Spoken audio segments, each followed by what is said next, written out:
السلام عليكم ورحمة الله وبركاته. اليوم سنتحدث عن حلم يشترك فيه ملايين الشباب في وطننا العربي، حلم اسمه الهجرة.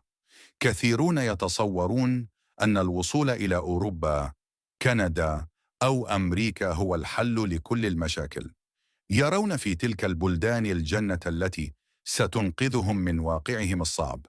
ولكن هل الهجرة فعلا هي الحل؟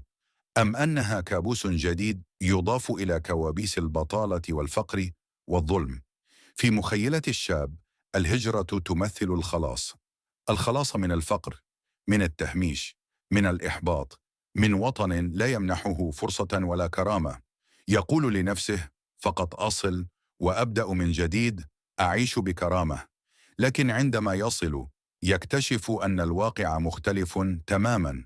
في بلاد الغربة تبدأ الرحلة الحقيقية. هناك لا أحد ينتظرك. عليك أن تقبل بأي عمل، حتى وإن كان لا يليق بطموحك أو شهاداتك. عليك أن تواجه الحياة وحدك، في صمت، دون سند، دون أهل، دون أصدقاء. عليك أن تتحمل العنصرية، الغربة القاتلة، البرد القارس، قوانين لا تعرفها وثقافة لا تفهمها.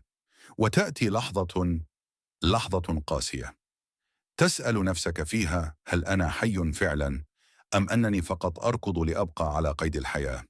لحظة تشعر فيها بأنك لست سعيدا، بل مجرد جسد يحاول أن يصمد. وهناك من لم يصل أصلا، غرق في البحر، أو تم القبض عليه، أو ضاع بين الحدود، مات وهو يحلم.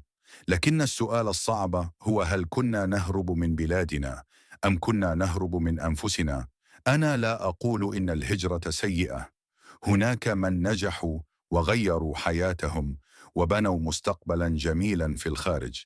لكن الحقيقة هي أن الهجرة ليست حلا سحريا، وليست مناسبة للجميع. الحل الحقيقي ليس فقط في تغيير المكان، بل في تغيير العقلية، في الصبر، في الوعي، وفي بناء شيء حقيقي أينما كنت. ابن نفسك في بلدك أو في بلد آخر، ولكن ابنها على أساس صحيح. لا تجعل الحلم يعميك عن الواقع، ولا تهاجر وأنت هارب، بل سافر وأنت مستعد، فاهم وعارف طريقك. لأنك إن هاجرت هروبا، فقد تجد هناك ألما أكبر مما تركته خلفك. وصلنا لنهاية الفيديو. اترك لي في التعليقات ما هي الدولة التي ترغب للهجرة إليها.